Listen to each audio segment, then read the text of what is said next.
মাঝে মাঝেই এমনটা করে, ভীষণ খারাপ লাগে গো।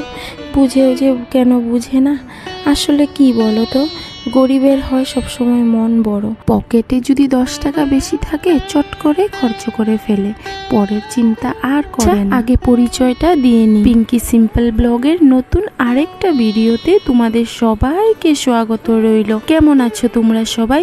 আশা করি তোমরা সবাই ভীষণ ভালো আছো। আমিও ভালো আছি গো। আমার ডুগ্গু সোনায় রেডি হয়ে যাচ্ছে, স্কুলে যাবে তো, কিন্তু মনটা ভালো নেই, দেখলেই তো মুখটা। কারণ আজকে যে বললাম যে সাইকেল নিয়ে যেতে হবে না, তার জন্য আর কি। কিন্তু আজকে আর দিলাম না গো সাইকেল নিয়ে যেতে। সেই যে মনের মধ্যে নানান ধরনের টেনশন আসে, ভালো লাগে না। এমনিতেই তো টেনশন কম নেই, আরো টেনশন নিতে একদমই ইচ্ছা করে না। তো যাই হোক, ওই যে সকালবেলা আজকে বড়ও জলদি চলে যাবে লাইনে, তার জন্যই সকাল সকালই রান্না বাড়াটা সেরে নিচ্ছি। সেই তো টিফিন নিয়ে যাবে না, তার জন্য। তো ওই যে ফ্রিজের মধ্যে আগের আর কি চাউলের গুঁড়া ছিল, আর এদিকে থুর বেচে রেখে দিয়েছিলাম। তো সেটা ছিল, তো শর্টকাট ভাবলাম যে এটাই শর্টকাট হয়ে যাবে, এটাই বানিয়ে দিই। কারণ এত সকালবেলা 8-8:30টার আগে কী বা রান্না করব বলো তো? ঘরের কাজকর্ম শেষ করে আস্তে আস্তেই টাইম চলে যায় না, তারপরে আর সময় থাকে না। আর যদি সময় মতো না করে দিই তাহলে হয়তো ভাত নিয়েই যাবে না। তো এই যে শর্টকাট ভাবলাম যে থুরের বড়া করে দিলে আর ডাইল একটু বানিয়ে দিলে খেয়েও যেতে পারবে, নিয়েও যেতে পারবে। আর রাত্রেবেলার একটু আটা মাখা ছিল, সেই তো ডুগ্গু সোনাকে 2টা পুরি আর একটু ওই যে রসমলাই দিয়ে দিলাম টিফিনে। বাস, ডুগ্গু সোনারও রেডি হয়ে গেল টিফিন, এদিকে বরেরও রেডি হয়ে গেল। তো যাই হোক, দুজনেই চলে গেল দুজনের কাজে। এক এক সময় মনে হয় জানো তো, সকালবেলা যে ভগবান যদি আমাকে 10টা হাত দিত তাহলে হয়তো ভালো হতো, 10 হাতেই কাজ করতে পারতাম।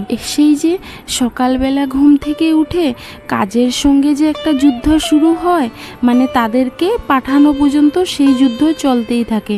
তার জন্য এক এক সময় মনে হয় ভগবান যদি আমাকে 10টা হাত দিত তাহলে হয়তো 10 হাতে কাজ করলে কাজকে হারিয়ে দিতে পারতাম। কারণ কাজেরও শেষ নেই আর আমাদেরও রেহাই নেই, কাজ তো করতেই হবে। তো যাই হোক, ওদেরকে পাঠিয়ে এই যে স্নান করে চলে আসলাম ঠাকুর ঘরে সোজা। প্রথমে ঠাকুর দেব, তারপরে বাকি সংসারের কাজ করব।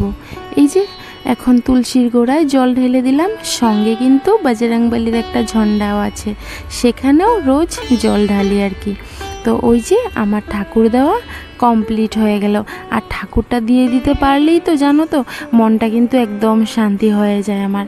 ঠাকুরটা দেওয়া না পর্যন্ত মনটা যেমন একদম চঞ্চল চঞ্চল হয়ে থাকে। ঠাকুরটা দিয়ে দিই, তারপরে মনও শান্তি, আর ঘরের কাজ করতে গেলেও কোনো অসুবিধা হয় না। তো যাই হোক, তো সকালবেলা কি হয়েছে, বরকে যাওয়ার সময় বলে দিয়েছিলাম যে এক কাজ করবে, ঘরে কোনো সবজি নেই, যদি সময় পাও একটু সবজি বাজার করে নিয়ে এসো। কারণ যেহেতু নিরামিষ খাই, তো আমাদের একটু সবজিটাও এখন একটু বেশি লাগে। আর এই যে এগুলো দেখলে, এগুলো কিন্তু ঠাকুরের প্রসাদ। এই যে ডুগ্গু সোনার জন্য রেখে দিচ্ছি, লাড্ডু খেতে ভীষণ ভালোবাসে। তো চলো আবার আগের কথাই যাই। এই যে বরকে বলেছিলাম যে সকালবেলা, আর ওই দেখো কি কাণ্ড ঘটিয়ে বসলো। আসার সময় রেশনের চাউলটা তো নিয়ে আসলো, একটা নিশ্চিন্ত মন যে চাউল এসে পড়েছে ঘরে। খুব ভালো লাগে চাউলটা যখন ঘরে সম্পূর্ণ পরিপূর্ণ থাকে, মনটাও কিন্তু দেখবে খুব ভালো লাগে। তো চাউলটাও নিয়ে আসলো আসার সময়, আর দেখলে তো ব্যাগ ভর্তি করে বাজার করে নিয়ে আসলো। আচ্ছা তোমরাই বলো তো, আমরা মানুষ হলাম মাত্র 2জন, ছেলেটাকে তো ধরে লাভই নেই, কারণ ও এতটা সবজি খায় না। এত সবজি বাজার করার কোনো প্রয়োজন ছিল? কেনই যে বললাম যে ঘরে কোনো সবজি নেই, এই কথাটা না বলে যদি বলতাম যে অল্প সবজি নিয়ে এসো, তাহলে হয়তো ভালো হতো। এদিকে যেহেতু গরম দিন, বেশি সবজি নিয়ে আসলে আর খাওয়া না হলে দেখবে সবজি কিন্তু নষ্ট হয়ে যায়। এই যে দেখো, মানুষ 2জন, সবজি এতগুলো নিয়ে আসলো, আমার দেখেই মাথাটা খারাপ হয়ে গেল।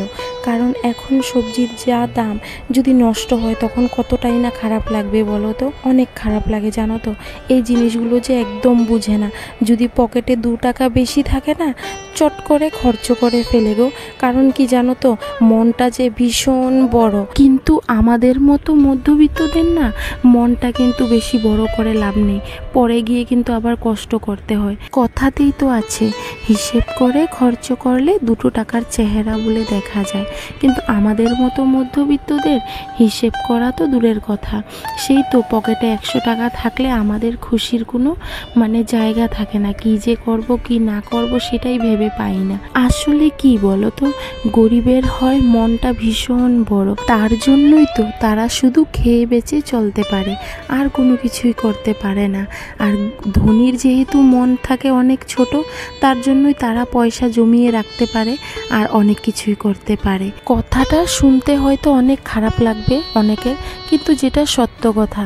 গরিবের ঘরে কেউ আসলে দেখবে মন উজাড় করে খাওয়ানোর চেষ্টা করে, কিন্তু ধনীদের ঘরে তার একদমই বিপরীত হয়। তারা যেমন খায় তেমনভাবে কেউ গেলেও তাদেরকে তেমনভাবে আপ্যায়ন করে, তাই না? আচ্ছা যাই হোক, পৃথিবীতে সবাই যদি এক ধরনের হয় তাহলে তো আর এই পৃথিবীটা চলবে না। তার জন্যই ভগবান সবাইকে এক এক রকমভাবে বানিয়েছে, মধ্যবিত্ত গরিব ধনী সব মিলিয়েই বানিয়েছে, সেই সব মিলিয়েই এই সংসারটা তৈরি হয়েছে, তাই না? ওই আর কি। তো যাই হোক, চট করে ওই যে রান্নাটা সেরে ফেললাম, এই যে একটু বড়া করে নিলাম, আর এদিকে সোয়াবিন পনির আলু দিয়ে তরকারি করেছি, আর এদিকে শাক একটু বানিয়ে নিলাম।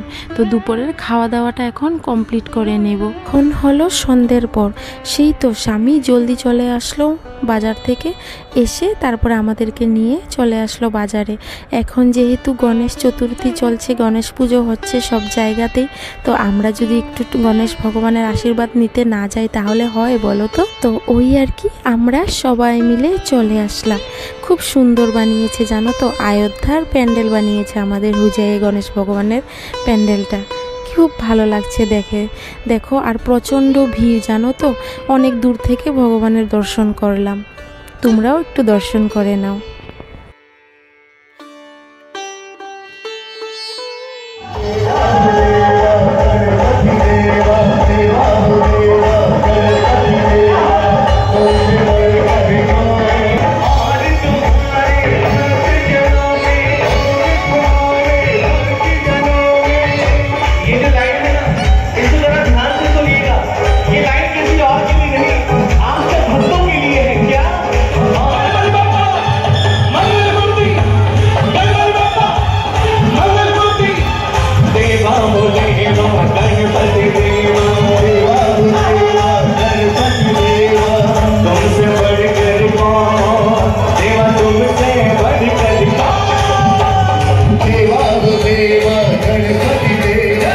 तुमसे बड़